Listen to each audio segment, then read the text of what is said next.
दोस्तों, अगर ये कहानी आपको पसंद आए तो प्लीज़ इस चैनल को लाइक और सब्सक्राइब ज़रूर करें। सर्दियों के दिन थे और सुबह के करीब 6 बजे होंगे।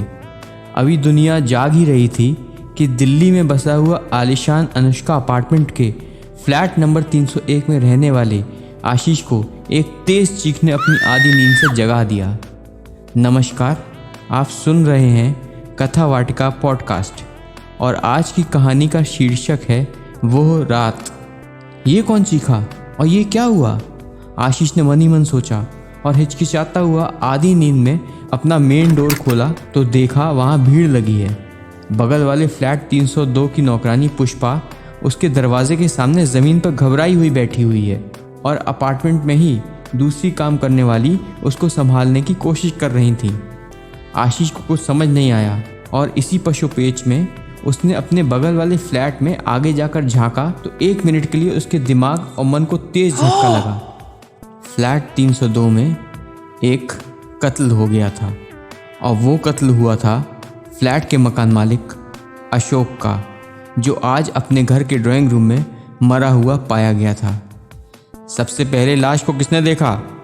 पुलिस मौके पर पहुंच गई थी और अपनी तफ्तीश शुरू कर दी थी।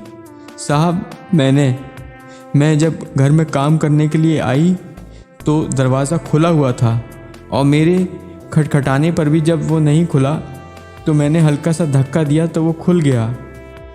फिर मैंने देखा कि कहते कहते घर की नौकरानी पुष्पा रोने लगी।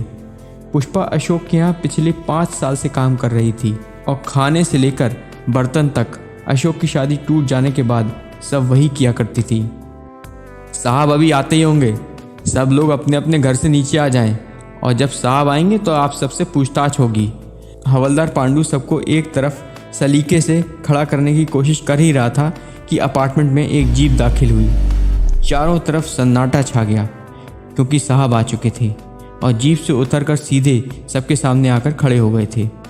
इस केस का इंचार्ज मैं हूँ और मेरा नाम है डॉक्टर दुबे। डॉक्टर दुबे लगभग 35 साल के होंगे। ऊंचा कद, साफ रंग के ऊपर रौबीली काली मूछें उन पर बहुत जचती थीं। चमकते हुए काले बाल जो पीछे की तरफ काढ़े हुए थे, सफारी सूट और उस पर से काला चश्मा। ऐसा लगता था कि अभी अभी किसी जासूसी पिक्चर की शूटिंग ख़त्म करके चले आ रहे हैं। आप लोगों के अपार्टमेंट को हम अपनी निगरानी में ले रहे हैं और बिना बताए कोई यहाँ से बाहर नहीं जाएगा, कहकर डॉक्टर दुबे फ्लैट नंबर 302 की तरफ चल पड़े और उनके पीछे चल पड़ी उनकी फॉरेंसिक टीम। ऊपर पहुंचकर डॉक्टर दुबे ने फ्लैट 302 का मुआयना किया और अपनी टीम से सारे हाथों के निशान और सबूत इकट्ठा करने को कहा। अब हर कोई एक एक चीज़ को बारीकी से देख रहा था और डॉक्टर दुबे अशोक की लाश के ऊपर झुककर उसका बारीकी से मुआयना करने लगे। अशोक को गला दबाकर मारा गया था और घर में खुली हुई अलमारी और तिजोरियाँ बयां कर रही थीं कि ये लूट का मामला है।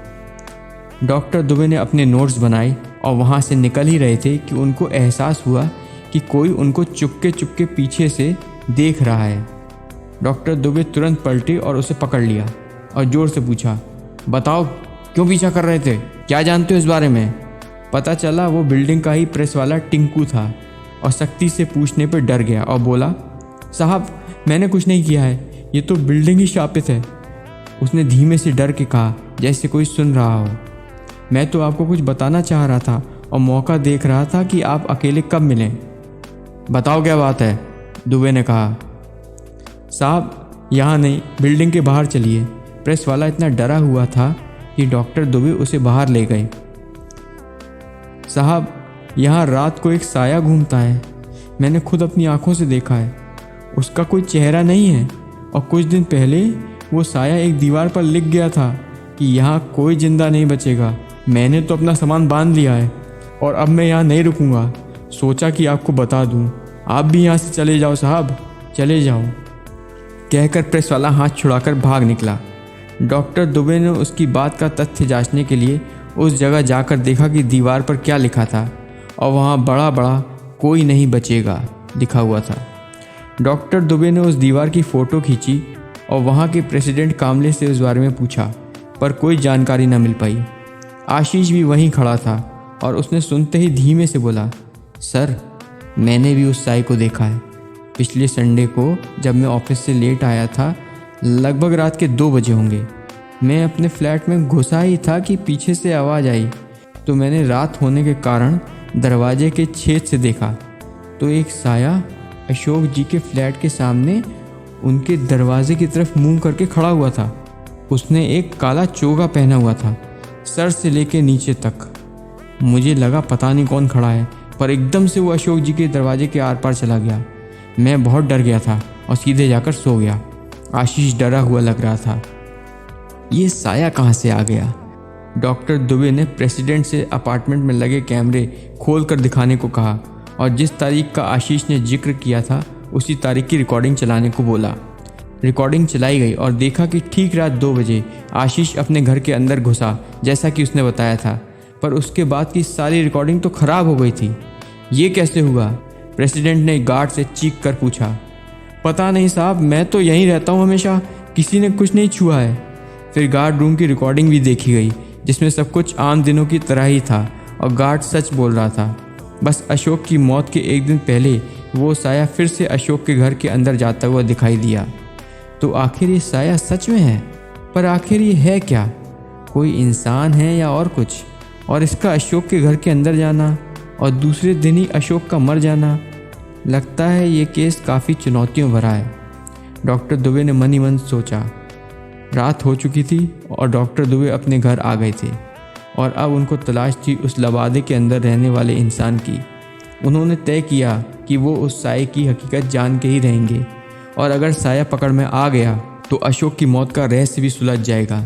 अगले दिन की रणनीति बनाकर डॉक्टर दुबे ने अपना सिगार जलाया और सोने चल दिए। सुबह सुबह दुबे अपार्टमेंट के गेट पर खड़े थे और उन्होंने सबको बारी बारी नीचे बुलवा लिया। अशोक की किसी से दुश्मनी या बात बहस कुछ हुई थी? डॉक्टर दुबे ने सवाल करना शुरू किया और पता चला कि अशोक की कुछ महीने पहले ही सोसाइटी के प्रेसिडेंट कामले साहब से पार्किंग को लेकर लड़ाई हुई थी। अशोक बार बार अपनी गाड़ी उनकी पार्किंग में खड़ी कर देता था और बोलने पर हटाता नहीं था, तो इसीलिए दोनों में लड़ाई हो गई थी और बात मारा पीटी तक आ गई थी और अशोक ने गुस्से में कामले साहब को एक चांटा मार दिया था, जिससे बहुत दिन तक कामले साहब सदमे में रहे थे। पर बाद में दोनों की दोस्ती भी हो गई थी अशोक के माफ़ी मांगने के बाद। पर डॉक्टर साहब, कामले साहब अशोक को हमेशा चोरी छुपी निगाहों से देखा करते थे कि वो किस समय क्या करता है और उस पर हमेशा अपनी नज़र बनाए रहते थे। सब जानते थे कि मन ही मन वो उससे बहुत नफरत करते हैं। आशीष ने कान में डॉक्टर दुबे से बोला। क्योंकि आशीष के बगल के फ्लैट का मामला था तो आशीष को ये ज़्यादा डर था कि अगली बार कातिल उसके घर न घुस जाए। ये सब चल ही रहा था कि डॉक्टर दुबे को फ़ोन आया। उधर से आवाज़ सुनकर वो बोले, ठीक है, पूरी डिटेल्स मेरे फ़ोन पर फॉरवर्ड कर दो अभी। और मैसेज आने के बाद उन्होंने बोला, मैंने फ़ोन कंपनी से बोला था कि मुझे यहाँ के लोगों के फ़ोन की चैट हिस्ट्री और कॉल हिस्ट्री चाहिए। और पुष्पा, ये बताओ कि कुछ दिन पहले तुमने एक नंबर पर लिखा था कि अशोक साहब ही हैं जो तुम्हारा राज जानते हैं और बस उन्हीं से तुम्हें खतरा है और बाकी कोई नहीं है पूरे अपार्टमेंट में जो तुम्हारा राज जानता हो। तो ज़रा बताओगी क्या राज है या थाने चलकर उगलवाना पड़ेगा? अब अशोक की नौकरानी पुष्पा ने भागने की कोशिश करी पर गेट पर खड़ी पुलिस ने उसे पकड़ लिया और जब उससे कड़े तरीके से पूछा गया तो उसने बताया कि वो अपार्टमेंट से पेट्रोल और डीजल चुरा लिया करती थी और क्योंकि उसे अशोक साहब ऑफिस जाते वक्त अपनी गाड़ी में छोड़ आते थे तो बाहर निकलते वक्त उसकी तलाशी भी नहीं होती थी और बाहर पेट्रोल और डीजल बेचकर उसे अच्छे पैसे मिल जाते थे। पर एक दिन पूरी कट्टी अशोक साहब के सामने गिर गई और उन्होंने उसे धमकाया कि अगर आइंदा ये सब देख लिया तो सारा हिसाब देना पड़ेगा। पर साहब, कसम से मेरा कोई लेना देना नहीं है अशोक साहब के मरने में। मैं इतनी सी बात के लिए उनको क्यों मारूंगी? ये तो वक्त ही बताएगा कि किसने उन्हें क्यों मारा, कहकर डॉक्टर दुबे ने आशीष से बोला, देखो तुम यहाँ के लोगों को अच्छे से जानते हो और अगर ये केस जल्दी सॉल्व करना है तो थोड़ी मदद करनी पड़ेगी और मुझे मेरे ऑफिस चलकर आराम से यहाँ के एक एक लोगों के बारे में बताना पड़ेगा। बोलते बोलते उन्होंने अपने फ़ोन की स्क्रीन पर देखा तो उनके होठों पर मुस्कुराहट आ गई। देखिए, डॉक्टर दुबे ने वहाँ जमा अपार्टमेंट के लोगों से बोला, हमें पता चला कि कोई साया बनकर यहाँ घूमता है, तो हमने तहकीकात की और जो टेप खराब हो गए थे वो सही होकर आ गए हैं और उसमें उसकी पूरी शक्ल भी दिख गई है। आज रात को वो टेप सीधे आपकी बिल्डिंग में ही डिलीवर होंगे, तो मैं आकर उन्हें चेक करूँगा। वो शाम 8 बजे करीबन यहाँ आ जाएंगे और मैं फ्री होकर 9:30 तक आ जाऊँगा। तो मैं चाहता हूँ कि कोई भी कहीं नहीं जाए, और गार्ड तुम टेप लेकर उन्हें अपने पास ही सुरक्षित रख लेना। कहकर वो आशीष के साथ अपने ऑफिस चले गए। डॉक्टर दुबे के सामने अब 3 संदिग्ध थे। एक था सोसाइटी का प्रेसिडेंट कामले, जो अशोक से बहुत नफरत करता था और मन ही मन अपनी बेइज्जती का बदला लेना चाहता था, और इंसान इस स्थिति में कुछ भी कर सकता है। दूसरी थी अशोक की नौकरानी पुष्पा, जो अपना राज किसी के सामने नहीं आने देना चाहती थी, और अगर ऐसा हो जाता तो कई लाखों रुपए उसको देने पड़ जाते, जो उसके लिए मौत से भी बदतर होते। और तीसरा था वो साया, जिसके बारे में किसी को कुछ पता ही नहीं था कि वो है कौन और है क्या।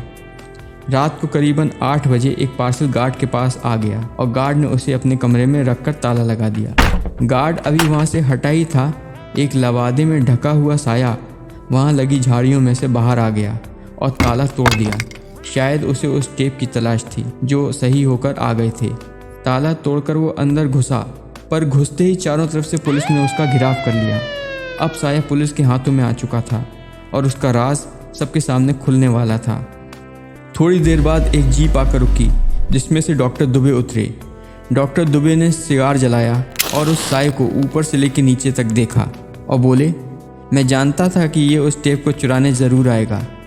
वैसे तो कोई टेप सही होने गया ही नहीं था, वो तो आज भी मेरे ऑफिस के दराज में पड़ा है, पर चारा तो डालना ही पड़ता है। सब लोग डॉक्टर दुबे की होशियारी के कायल हो गए थे। बोलते हुए डॉक्टर दुबे ने पास जाकर साये का नकाब हटाया और अब उसकी असलियत सबके सामने आ चुकी थी। आगे की कहानी जानने के लिए सुनते रहिए कथावार्ता का पॉडकास्ट और इस चैनल को लाइक और सब्सक्राइब ज़रूर करिएगा।